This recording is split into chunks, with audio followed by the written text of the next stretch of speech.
welcome to this month's Lunch With. I'm Helen Mills, the Head of Programmes at the Centre for Crime and Justice Studies. Lunch With is our monthly series where we hear from people doing interesting work in the justice sector. Today I am delighted to host lunch with Gloria Morrison and Jan Cunliffe. In 2010, Gloria and Jan founded JENGbA, which stands for Joint Enterprise Not Guilty by Association. JENGbA is a grassroots campaign for those convicted through joint enterprise laws and their friends and families. JENGbA estimates it has supported over 1,000 prisoners since it started. In addition to this support, Gloria and Jan are also much admired for their informed and passionate prodding, campaigning for legal and policy change.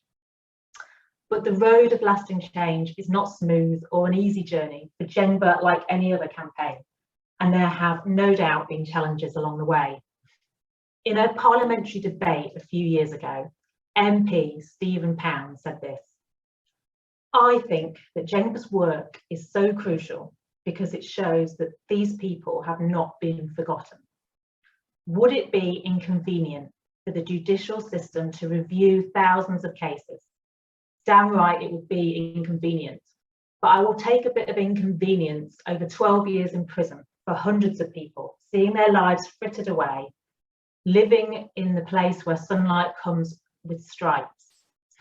As far as I'm concerned, they have the right to call upon the judicial system and, if necessary, to be inconvenient." I'll be asking Gloria and Jan about their inconvenient work and some of the key moments in their campaign so far, as well as what the future holds. To those of you who are here with us today watching, there is, as usual, a Q&A function.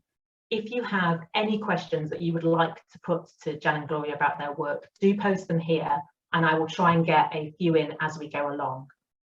Otherwise, the questions that I have today are going to cover some of the background about JENGbA and about joint enterprise, about how the legal landscape about the use of joint enterprise has or hasn't changed since the Supreme Court ruling in 2016. And then I'm going to move on to some particular issues about how you keep a campaign going and what's next for JENGbA. So that is a lot to get through in our lunch hour. Thank you for being here with us, and I'm going to dive straight in and start at the start. So hi, Jan and Gloria. Can I ask you first, how did you two meet and why did you set up JENGbA? And I'd like to go to Gloria first, please. Hi Helen, thanks for having us, and the Centre for Crime and Justice Studies. Thanks for all your support over the years. We met, Jan and I actually met at an injustice meeting in Leeds, but before that we'd been talking on the phone because Panorama made a documentary about called Lethal Enterprise. They were trying to focus on Jan's son's case, but there were some issues which Jan can explain. And they went to my son's best friend because he'd done some videos in prison. And the producer of that said that you two should meet. So we shared numbers, and we've been talking on their phones most nights. And then we met physically in Leeds. And when she told me more about what had happened to Jordan, and I'd met more London families because I was part of a London Against Injustice group. I kind of, we knew we needed some kind of campaign because it was definitely being abused. Joint enterprise was being abused, and my son's best friend is a young black man, so I kind of knew instinctively from the beginning that it was a racist doctrine too. So yeah, that's how we met, I believe. Jan? Yeah, I think looking back now, I think the greatest thing that Panorama did was not focus on Jordan's case, because if they'd focused solely on him, me and Glo would never have met. And I think that was the most important thing that came out of the Panorama, not just springboarding joint enterprise into the public psyche, but the two of us actually physically meeting and both having the same passion and the same burning feeling of injustice inside of us that brought us both together and created the campaign. But for me, the beginning was the day that my son was convicted of a murder that he didn't commit, and going through the trial process and seeing that he was actually found innocent of murder during his trial, but still found guilty. And that to me just didn't make sense. And everybody I spoke to didn't believe me. So both of me and Gloria meeting each other and actually understanding that there was a bigger picture. It wasn't just about my son. It wasn't just about Ken. This was happening to people all over the country. And if no one else had done anything about it, then it was up to us to do something about it. Yeah, brilliant. And could you just maybe explain what exactly the law on joint enterprise is and why it is so controversial? Jan, I don't know if you want to start on that one.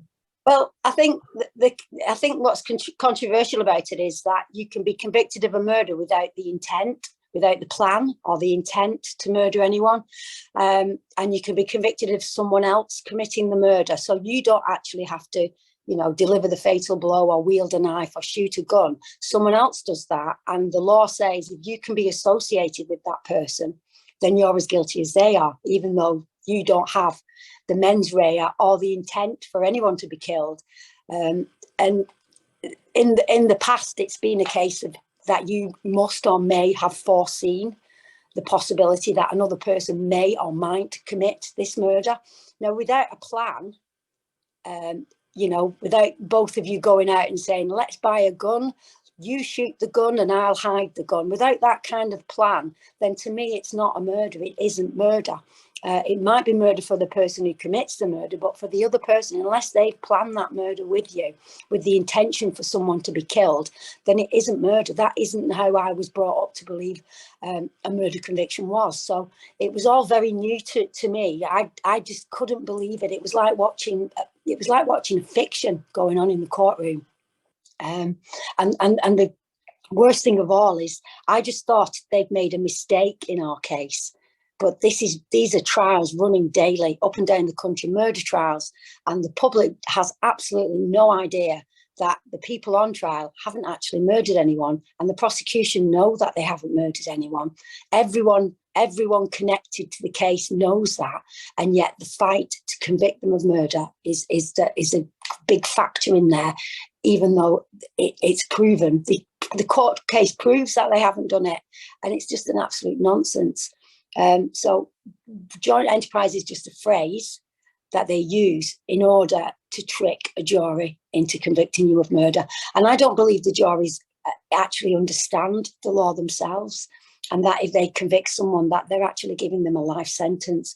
And a life sentence is 99 years because you're on license for the rest of your life. If we had a death penalty, all of these murder convictions would have led to people being hung. And if this had been happening 50 years ago, I think the public would have realised something was wrong with the law, because there'd be so many people having the death penalty. And because we're not having a death penalty, I don't think the public realise the absolute horror that joint enterprise is. All right, Gloria, I wondered if I could ask you here about any thoughts you have about the history of joint enterprise, and also what's happened in the campaign since 2010. I think just to add to what Jan's, two women in a kitchen phoning each other every day or most nights, and that's how a support network starts. And the thing that Jan and I, right from the beginning, couldn't get our heads around, which we were talking about, like you want to blame somebody, you want to find out who actually is allowing, children as young as 15, 13, the youngest child we're supporting, to go to prison for a life sentence for something they haven't done. And so, it's taken us 11 years to kind of go back. At the beginning, I believe this was policy driven by the politicians. I think it was a time when, all politicians want to seem tough on crime. I mean, you can go back to Derek Bentley, who was one of the last people hung in this country, and he was joint enterprise. That's the case of let him have it. He was seen to be encouraging Christopher Craig to shoot the police officer. So we can go back to the 50s and see how joint enterprise was used then. But there is a bit of a lull. You don't actually see, in gang cases that sort of back in the 60s and 70s, which were predominantly white people, those gang cases were conspiracy charges.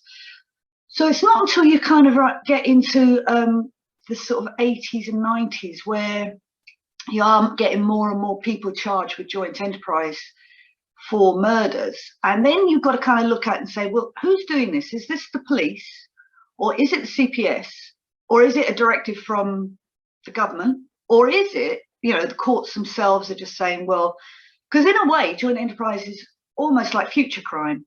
People will look at someone, especially a young black kid who might come from a disadvantaged background, and say, well, yeah, it might not have done this, but he's going to do something in the future, so we'll lock him away now. And all of that might sound like science fiction, like Jan said, but it isn't. That is exactly what's happening. All the cases we're getting, and we are getting a lot right now, are coming from predominantly black families, predominantly young boys, and the police have now got almost tropes that they'll use, where things like burnt out cars or stolen cars, or you know, activities, or phones being switched off, or phones, text messages, they just use anything to prove, you know, get you guilty by association. And the problem, I think, with our courts is that, like Jan says, the juries don't understand what really parasitic accessorial liability, which is what they tried to change the language to, or conditional intent, or even joint enterprise. They just sort of see this group of young men, often with lots of women as well, and just listen to these police officers lie, and they are lying. And these educated, highly educated prosecutors who are out to get convictions, not to get justice. And actually, one of the trials families that come to us just recently said the prosecutor was doing more than their defense to try and help the boys. So, you know, they're not all, we're not saying these are all malicious, horrible people, but there is somebody who needs to be held accountable for the fact that this has been going on for many, many years now. I mean, Jan and our sons are out, but, you know, we've still got people who've done 32 years and looking at those kind of sentences. So, you know, and the thing that's keeping it so heavily buried is the vast numbers. There are so many joint enterprise cases. If we're supporting over 1,000, we think it's 1,400. It's about that number. That will be double, absolutely, if not treble, because there will be loads of, especially young people, young vulnerable people that maybe come from the care home system that won't even understand what joint enterprise is. Will be thinking, they're in the dock, well, I didn't do anything. It was a spontaneous fight. He threw the punch. That landed, you know, that meant somebody died. I didn't throw the punch. I didn't do that. But I'm sitting in jail serving 21 years for that person's crime. And that's just wrong. That's just absolutely wrong. So something that, and I'll speak a bit about this towards the end, but CCJS has been doing some recent work around joint enterprise, and just speaking with people informally about the work that we're doing, something that I've heard people say is, but wasn't this all sorted out? Wasn't a Supreme Court ruling in 2016 which said the law had been wrongly applied, actually quite vindicated you and your campaign? Hasn't that sorted it all out? I'm imagining you hear that too. Maybe if I can come to Jan first. And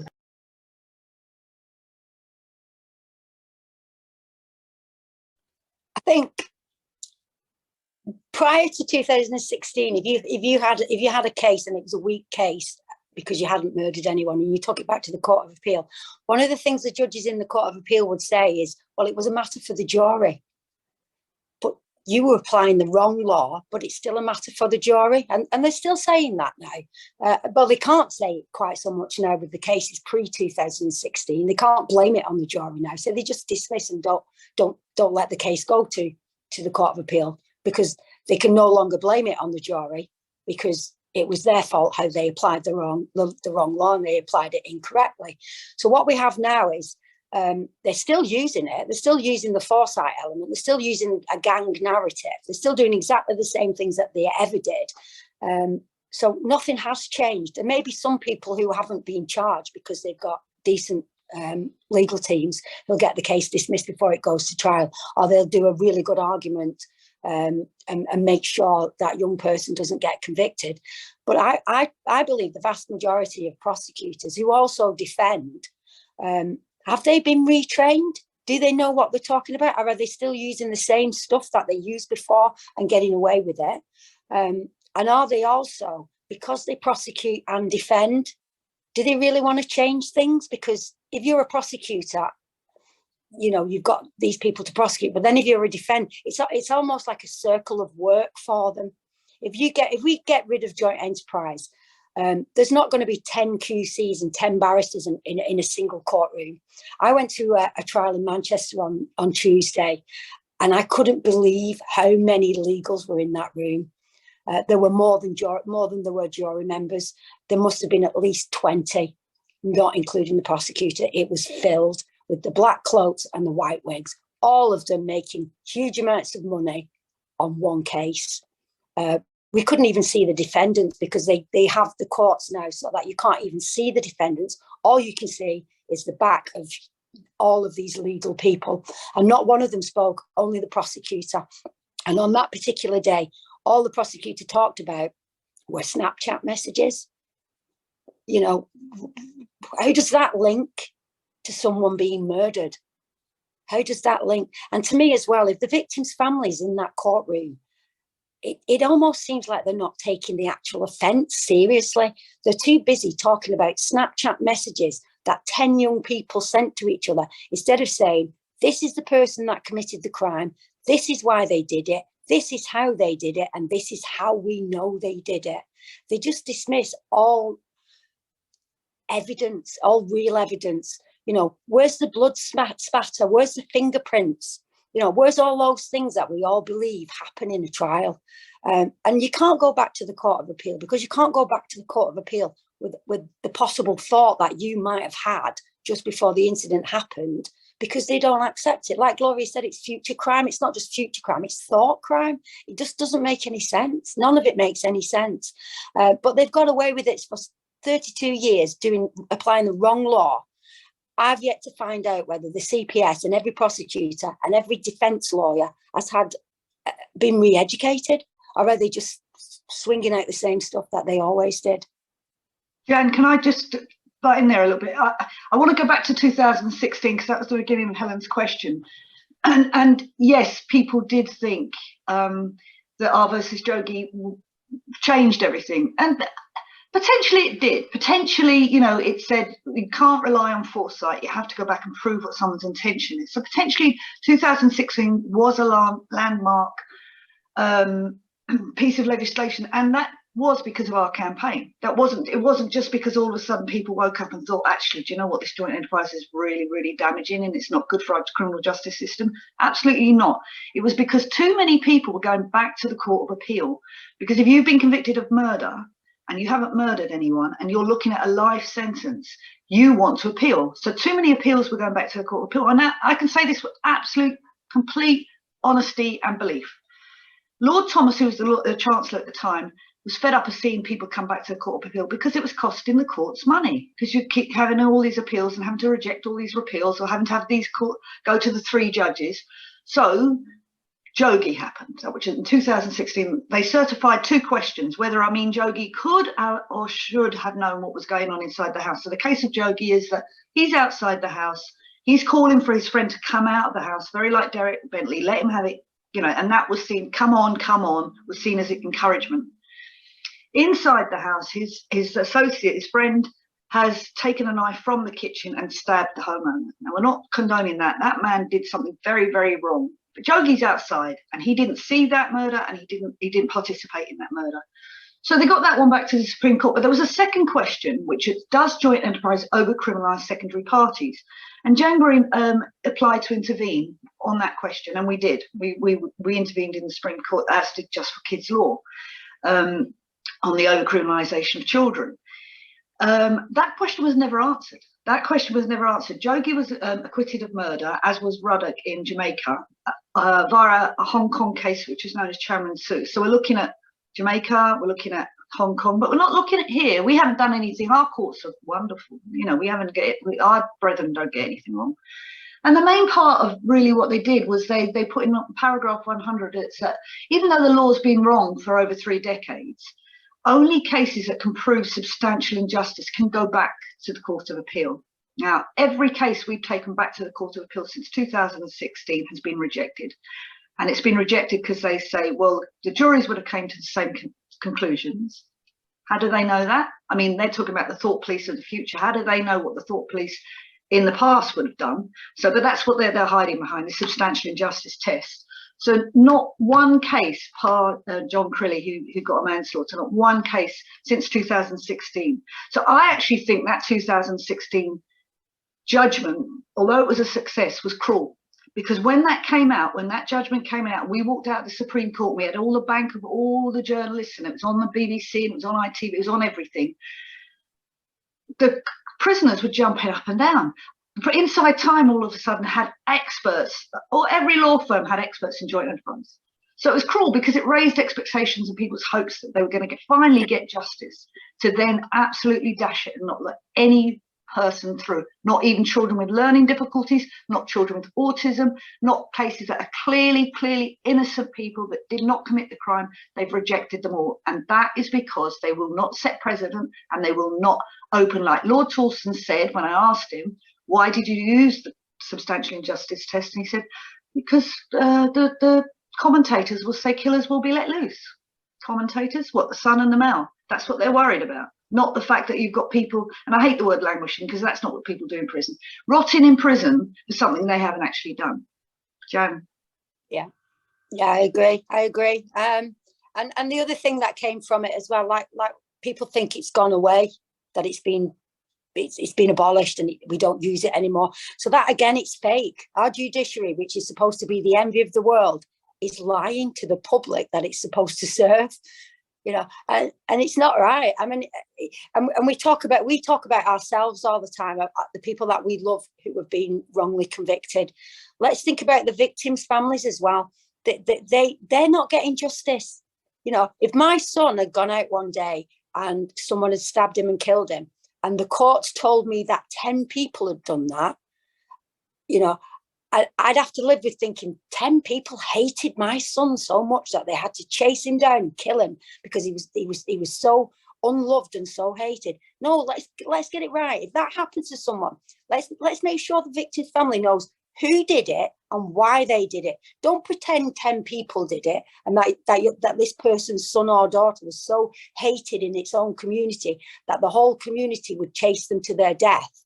You know, that's a terrible thing for a mother have to live with. It's almost as bad as having a mother that has to live with a wrongful conviction. There is no truth in that. There is no justice in that.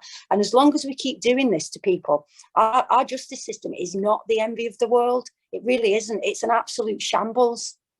And actually, I just want to add into what Jordan's barrister told him to say that his mother was a drunk and a liar, you know, and he came from a really bad background.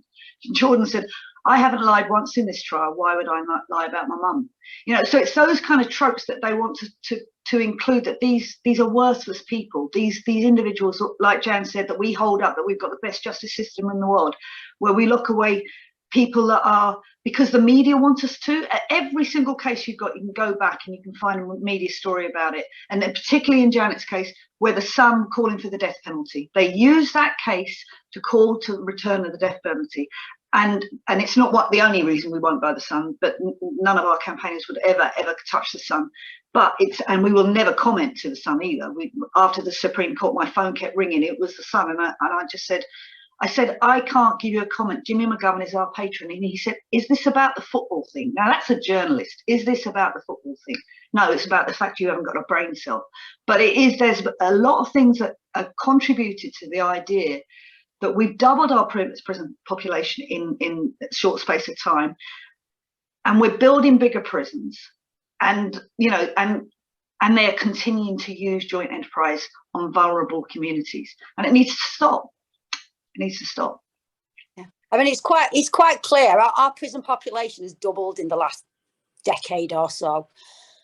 The amount of people that have been convicted of murder is it's huge. So we're either a little island full of homicidal maniacs who go around murdering each other, more on this little island than there is in the rest of Europe combined, or there's something wrong with the law. And the fact that they're opening more new prisons, and, you know, we've got politicians bragging about, we've got 2,000 more prison places for people, means they're going to come slamming down with more joint enterprise cases so that they can fit those bodies into that prison. You can't just, who are these 2,000 more criminals in this country that they want to put in this prison? And how are they going to get them? Well, the easy answer is, the most logical answer is to do multiple cases and convict multiple people of a single crime, because we're not all homicidal. There aren't that many murderers in this country. And I think if we looked at how many murders occur every year, how many people are murdered every year, and how many people are actually convicted of murder every year, you'll see that the number convicted far outweighs the number of people that have been killed. Thank you both. I know that we are going to have people watching this who work on justice campaigns and who will be interested in how you've progressed as a grassroots organisation. So I wondered if I could just ask you a bit about that. Basically, how do you keep a movement and campaign going? I know that, as we've talked about, joint enterprise isn't an area that is well publicly understood. It's not a kind of common parlance word in the way that murder is. Prisoners might not even know that they have been convicted through joint enterprise laws. There must be active cases that you are supporting that you can't talk about. There are also no official statistics around joint enterprise. That all sounds really difficult. What have been the challenges, and how do you keep going? Not just individually, but do tell me about individually, but how do you actually keep a movement going, your campaign going? Gloria first, I think, this time. The honest answer to that is I don't know. I genuinely don't know. I mean, I know when Jan and I met, we had no idea whatsoever what we were taking on, because I think we just thought, well, this is really wrong, but we had no idea how huge the problem was. And one of the things we've done, which we've been told by people, we've kind of unionised the prisoners. So they're called our inside campaigners. So they get a regular newsletter. So the joint enterprise prisons in prisons, can let other people know, oh, by the way, look, contact this campaign because they're supporting people convicted under joint enterprise.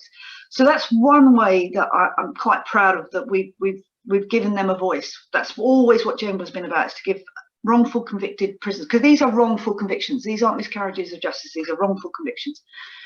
The other thing is, I don't know what it is about the women. It is mainly women in the campaign. There are some great dads and some great men involved as well, but it is mainly women, and we're all of a kind of similar kind of background. Weirdly, we're all, we're all a bit mad. We're all a bit kind of angry, but that anger and madness has stayed focused to the main thing is we're right. Like if we were even partially wrong, and we had any doubt that we were wrong, we wouldn't be able to kind of carry on the way we've carried on. But because we are absolutely 100% right, they have been wrongfully convicting innocent people in this country for decades.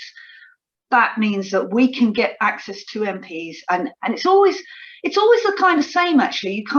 You become a little bit of a prophet-y sort. I mean, Jan was in London on Saturday. We went to see something together, and then I got a cab home, and in the cab, I know all our mums do this. Always, when you're in a place which you confined space, you start, have you heard of joint enterprise? Do you know what's going on?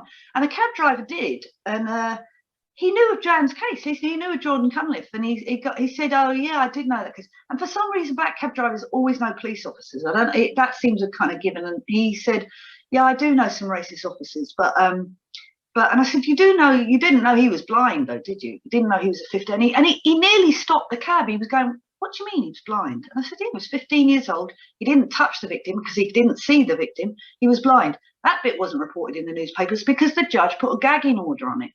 So every time we get 2 steps forward and then we get a pushback, which was like the Supreme Court, we got, wow, we all went to the pub, and we thought we had an amazing result. To get to really understand by going back to the Court of Appeal, hopes raised, people thinking, that's a prisoner, I could put him on, but people thinking that, it just makes us get even angrier that, that they think we're stupid. Basically, the legal establishment thinks people like us are stupid. And And it's the other way around. It's absolutely the other way around. I tell families all the time, do not doff your cap. The solicitors, the lawyers, they'll tell you everything you want to hear pre-trial. Unfortunately, JENGbA tend to get people post-trial. We do get pre-trial cases, but we support them in every way we can with legal advice and make them challenge their lawyers, because the lawyers sometimes don't give a shit. They don't care. They're not gonna really defend these kids. But I think I'll let Jan pop in, but I do think it's because we're right. I do think it's because we're right, and it's wrong. So I think so. No, it's not think we are right, because if we were wrong, I think someone would have told us by now.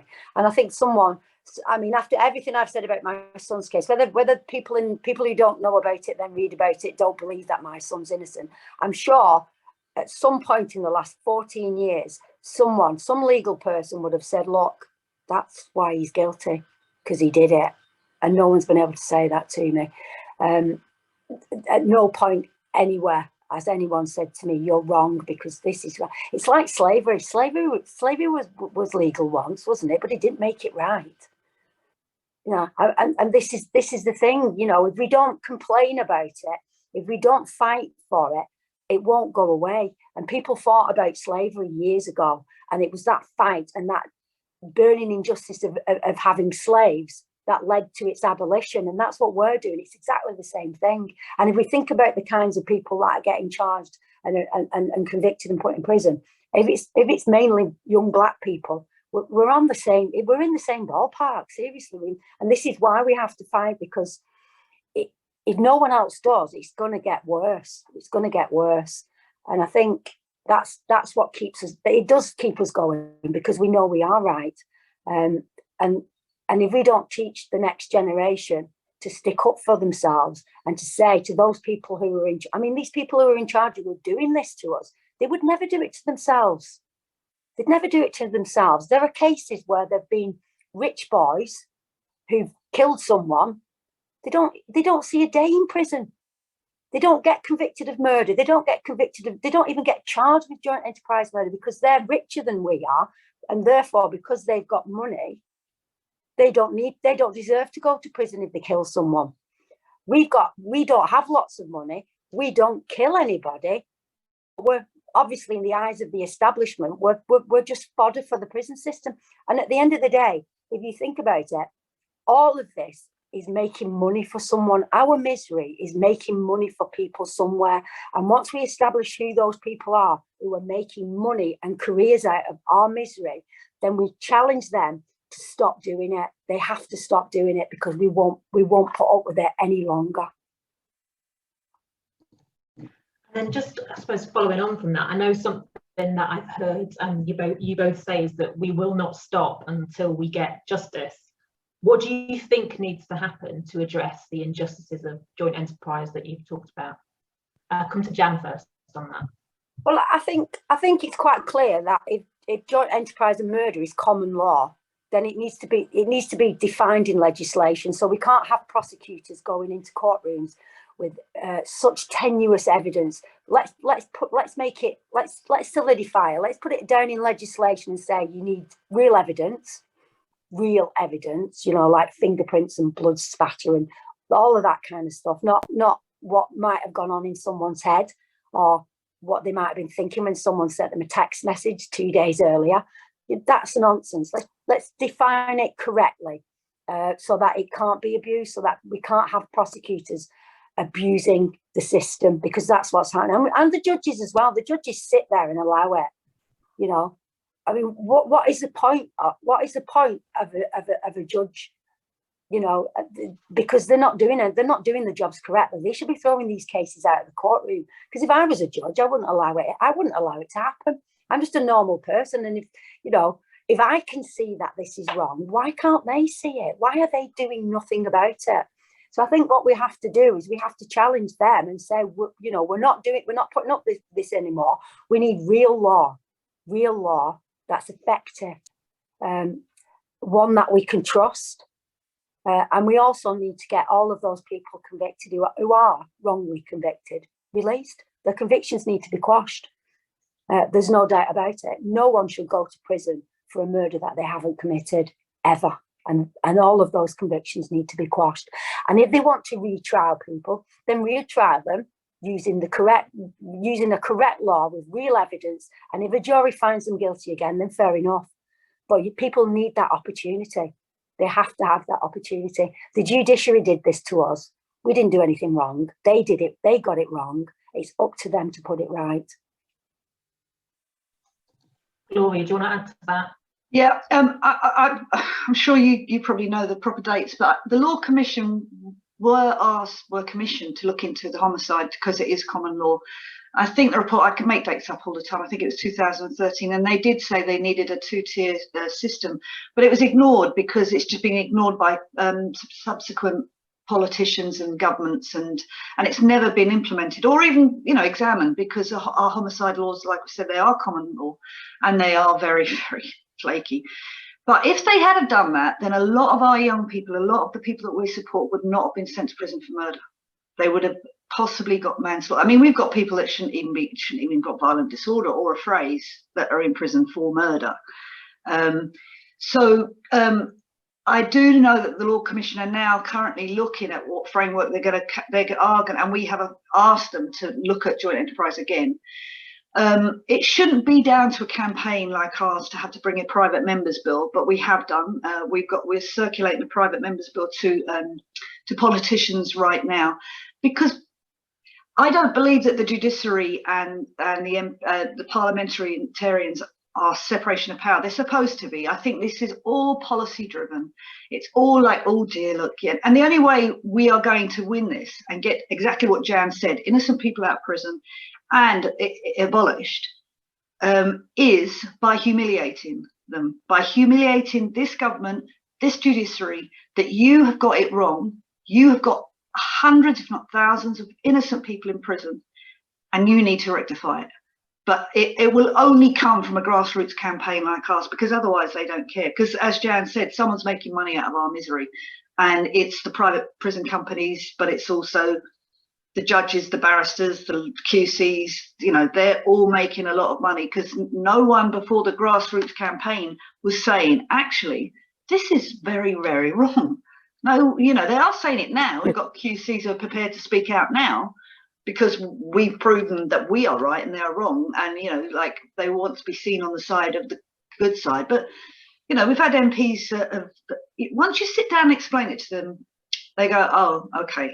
And it takes a while for the penny to drop, but we're not in that position anymore. We're completely, you know, going to force these MPs to actually do the right thing with this private members bill. But then that still means that people are going to be in prison for quite a long time, because it's down to the judiciary to work out. And we don't want retrials. We don't want them. We just want, actually, no, go back. Felicity Gary, who did R versus Jogi, said after Jogi there should have been an audit in prisons, which is a really sensible thing. We should have had an audit to look at who's in prison, to look at who's in joint enterprise. But no, there's no data. Of course there's no data. The data will be explosive. And well, I think we'll lead into your research, Helen, because that's, you know, that's again what the Centre for Crime and Justice Studies has done with the Dangerous Associations report. It provides the data that people go, oh, yeah. and currently we are going to hopefully JR the CPS. We're going to JR the CPS with Liberty, because they are not providing data. They promised in 2015 that they would collate data on joint enterprise cases to the Justice Select Committee, and they've never done it. So we're going to judicially review them. I think another thing as well that's important is the prosecutors shouldn't be allowed. If you prosecute on a joint enterprise case, you shouldn't also be allowed to defend one, because there's a conflict of interest. Because that's why it's being perpetuated. Because these are the kinds of evidence I use as a prosecutor, which will be so loose and almost non-existent. But as a defender, they're not challenging those robustly in any way, because the next case that comes along, it could be the prosecutor. So to me, to prosecute and defend these cases is a conflict of interest. So you either defend or you prosecute, you don't do both. And I think that needs to stop as well, because otherwise we've got this circle of joint enterprise, miscarriages of justice, and it's them that are doing it because they want to keep themselves in a job. All right, I wanted to bring us kind of back up to date in this last kind of 20 minutes or so that we have. How's JENGbA been during the pandemic? I know that you are in contact with prisoners and families. How have those that you're in contact with been affected during the pandemic, particularly those that are in prison? Have you been able to keep in touch? Are things opening up now? Are things changing? Maybe if I come to Gloria first on that. The pandemic has been absolutely appalling for prisoners. I mean, for all prisoners, not just joint enterprise prisoners. I mean, it's 23.5-hour lockup most of the time. Can you imagine being a 17-year-old child in a YOI that's in a cell for 23.5 hours? I can't. I mean, I can't go there actually, because I think some of the things, one of the things Jan and I talk about often with why we've managed to keep our mental health okay is because there are some very dark things that happen, and you can't think about them all the time. Although both of us talk to prisoners a lot, they phone us. But because we are, I hate to sound like we're a beacon of hope in a way, and they know we're still going. We moved office recently, which was a big leap of faith, into the resource centre in London, and that for me was kind of like we needed to kind of put our mark on the fact that we're not going away. We're not a little campaign anymore. We had a small office in West London that wasn't functioning during the lockdown. It was shut most of the time, and we did manage, because obviously like this now everyone knows how to Zoom, and we managed to kind of keep the families connected via Zoom. But it's not the same as, especially for campaigns like us, it's not the same as in-person kind of meetings. So we've started up the London meetings again, that we held them regularly every second Tuesday of the month. We hold a meeting in London, and Jan and has held meetings. We've done them in Manchester, we've done them in Birmingham, and we've done them in Bradford. We've done them all over the country. Pre-lockdown, Jan and I used to go to universities all the time and do lots and lots of talks to students, criminology and law students. We had this joint enterprise approvals project, which we were giving students our cases and getting them to look at them. But that was a bit depressing, because the reports couldn't find any way of going back, because you can't, like Jen said, if there's no evidence to actually convict you, no real evidence, you're not going to find fresh evidence to go back to the Court of Appeal. So it's been one of those things. But the main thing our families like doing is marching, actually, and protesting physically. So we held one of them back in July, was it, Jan? Or May? I can't remember. We had our first sort of and it was a big march, and we had, Andrew Mitchell came, and David Lammy came. We were in Parliament Square. So MPs, Zara Sultana came, Bella Beera came down, and Andy Slaughter, and they all said, a few words and messages of support, which families need. They need to know that and that's the other thing we've done. We've politicised our families to go and see their MPs, to write to their MPs, to get their MPs involved. And I always say, it's not about my case, it's about all these cases, about this law. So with that, we've done that, and we're going to hold another event in April, which we want to, April the 21st, which we want to get a lot of the miscarriage of justice groups together, and to understand that it's a solidarity battle. It's like why we support Algreve and why we support Hillsborough, because it's a similar kind of thing. You're trying to bury truth and justice, and it's something that we hold at the front. The other thing I think that's really important going forward for our campaign is we're going to stop talking about disproportionality and discriminatory. We are going to start talking about exactly what it is. This is racist. It's a racist law, and it isn't, and it's a classist law as well, because it's working class and racism. But that going forward, and getting more, Jan will talk about this in a minute, but getting more young people to have a voice is something that's really key to our hearts. Yeah, I know through the pandemic, the biggest one has been the fact that we can't go visit any of the prisoners.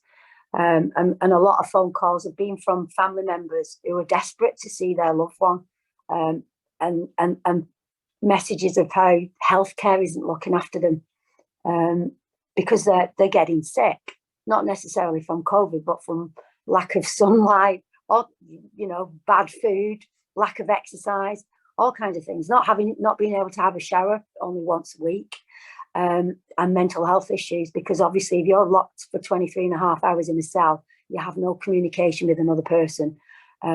They're fighting over the phones because they want to ring home, but everyone's queuing up and trying to get on the phone at the same time. You wouldn't treat animals this way. You wouldn't treat animals this way.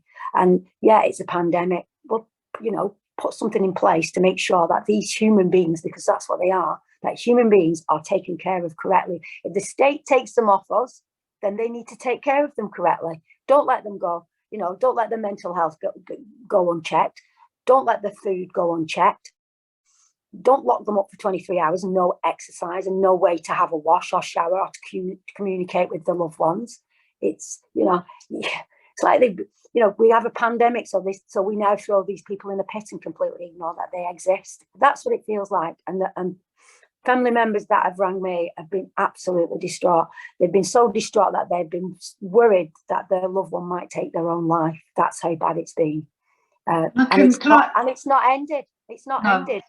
Can I add to that one, Jen? I think as well, I think people really, you know, it's a famous quote, look at your most vulnerable in society and you'll see your society. Well, look at our prisons. We really need, you have people working in our prison system that should not be working in them, that should not, the call I just missed is from a guy in Berwyn, and Berwyn is smoke and mirrors. It can't get the staff. It will never get the staff.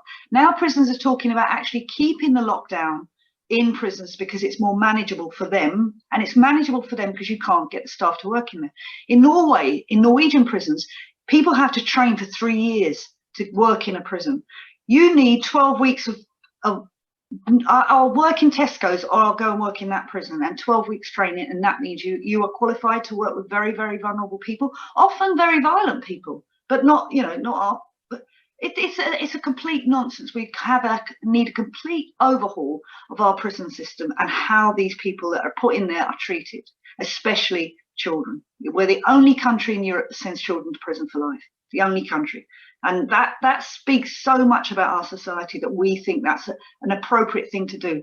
Even if a child has done something really horrendous, that child needs help. It doesn't need to be put in a cage. And I think, and we're probably the only country in Europe as well that deliberately puts people in prison for murder that they know haven't murdered anyone. The only other place like that is America, and we're getting very close to America. And that's another thing. People watch Netflix and these miscarriage of justice films and documentaries and get enraged about it, thinking that's across the ocean and it's not us. Well, it is us. It's exactly the same here as it is in America. Putting people who haven't killed anyone in prison for life. There is no difference. And Jan, Gloria mentioned about, if I understood correctly, about young people getting involved in JENGbA, and that you might say a bit more about that. Do you want to say a bit more about that, Jan? Yeah, I think, I mean, me and Glo talk to university students and we'll talk to journalists, but I think the best way that young people in certain communities can learn how to become part of our campaign is if another young person speaks to them. So we're kind of setting some stuff up in Manchester, and we're going to link the kids in to London, hopefully, so that they can talk to each other about what's going on in their communities, and not to put the fear of God in them that this is going to happen to them, but make them understand that they could put themselves in a position where the law's going to abuse them. And if they understand that, rather than sort of being angry at the police and being angry at the system, they can still do that, but do it in a direction that comes to us, that we take to Parliament and say, look, this is our anger at the police, this is our anger at the system, but we're telling you to do something about it. So it's about sort of harnessing all of that power that's out there and putting it in the right direction. No, we don't want you to be scared. We want you to be the person that helps us make the change. And I think that's the most important thing, because we can talk, me and Glo can talk forever. But if young people engage with us and take on this role, that I think that'll be quite a powerful thing.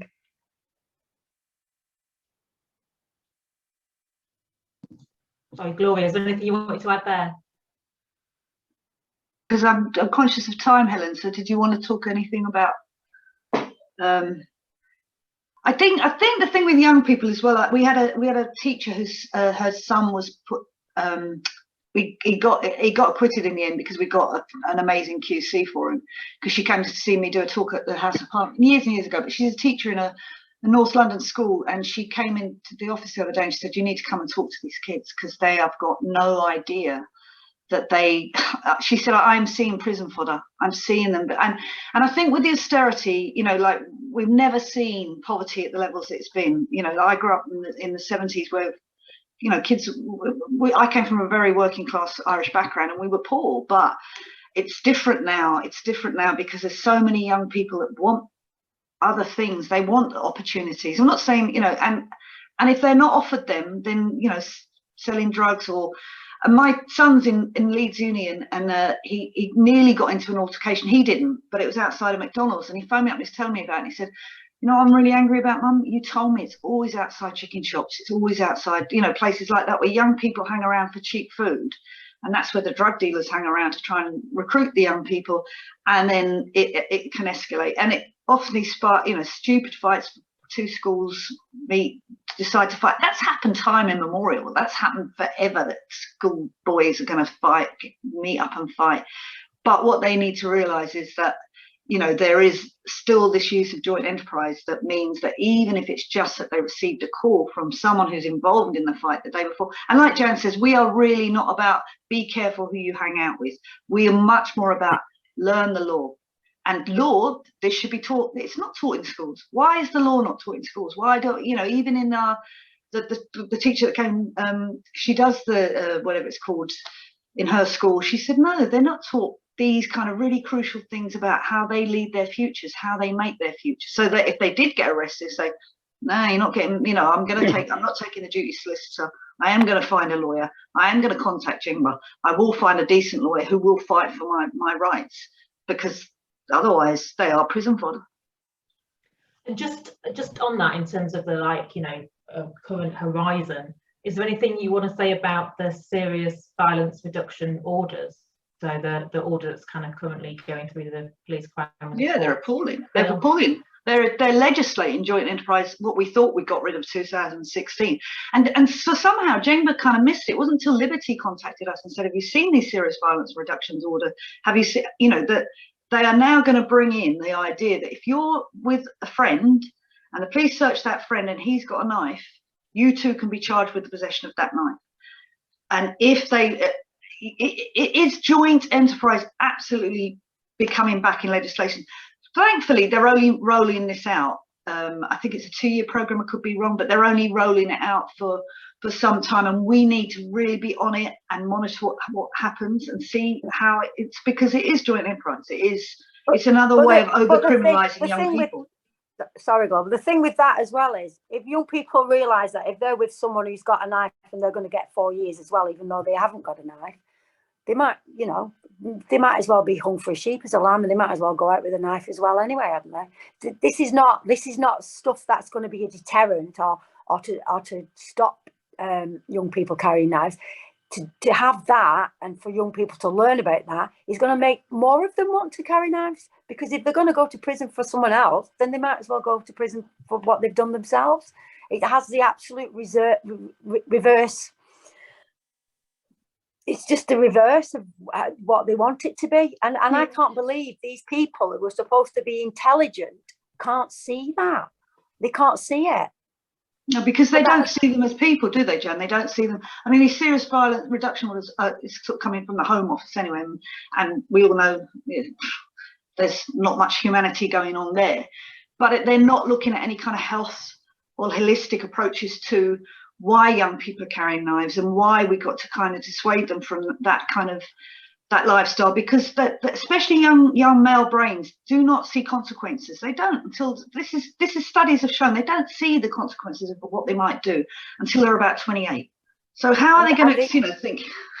Sorry, go on. And they certainly don't see the consequences of someone else, what their actions are going to do. I mean, I can't see the consequences of what someone else's actions are, and I'm not 18. So I just don't understand how anyone is supposed to be guilty of someone else's actions and to actually anticipate those consequences before the actions have actually happened. It's nonsense, all of it. I think when you agree that the politicians or the people that are making these decisions would say, well, we can't, you know, don't lie, dogs and fleas, that one. I mean, it's not actually looking at our young people or our society as functioning, healthy, you know, human beings. They don't care. They just don't care. And that's been happening for quite some time now, and it needs to change. We've got a question from Roger about what are police and crime commissioners saying about these new orders. Have you had much engagement with police and crime commissioners around joint enterprise generally, or the new orders in particular? Any kind of feedback there? Not the new orders, but I have been to meet with, I took 3 families from Sheffield, Bradford, and two Sheffield, Bradford, to meet their police and crime commissioner up in that area. He didn't have a clue. He absolutely didn't have a clue. He was sat listening to these stories, these families. One of the families, their son was in prison. When he made a phone call to her other son out of prison, that boy's got 34 years for that phone call, which her other son could not have got to the where he's seen. He's in Meadowhall. So they're sitting, listening. He's listening, and he didn't have a clue, didn't know. So yeah, we do need more engagement, and it's something Patrick Williams, who's been working with us, who did the dangerous associations. He said, you know, we need to get to these senior police officers and educate them that, you know, this is damaging our belief, our trust in the criminal justice system. Because if joint enterprise was effective, then we would not have knife crime, or we would not have, you know, but it's not a deterrent. And you can't, you know, Lord Falconer said, well, perhaps we need antiquated laws. It's not a deterrent. It doesn't work. It's wrong. And it's exactly the same as stop and search. When it's over criminalising black communities, it's just making people more angry with the police, more angry with the system, and won't engage with it. All right, so we are coming to the end now of our lunch, our chatty lunch. If people want to get involved with joint enterprise, or they just want to find out more and keep in contact with the many things that are going on in your campaign, is that head to your website, head to Twitter? You've got a newsletter. Are they the best way to keep in contact? Yeah, if they sign up, if they go to our website or email us at Joint Enterprise Info or info@Joint Enterprise, there's 2 email addresses, they're both on the website, and just ask to be added to our database. Ask, you know, we've got a petition on our Twitter feed. I think, Janet, are you going to put it back on again? I don't know. We took it off for something, I can't remember. Yeah. But we have got a petition. We are asking people to help with the bill. The main thing is we're asking people to contact their MP and say, look, I've heard about this. You know, we're coming into election time. We need to make this front and centre, because we're not going to wait for 28 years like all the other big campaigns have had to wait forever to get any kind of justice. We need it now, because it's so unfair, it's so wrong.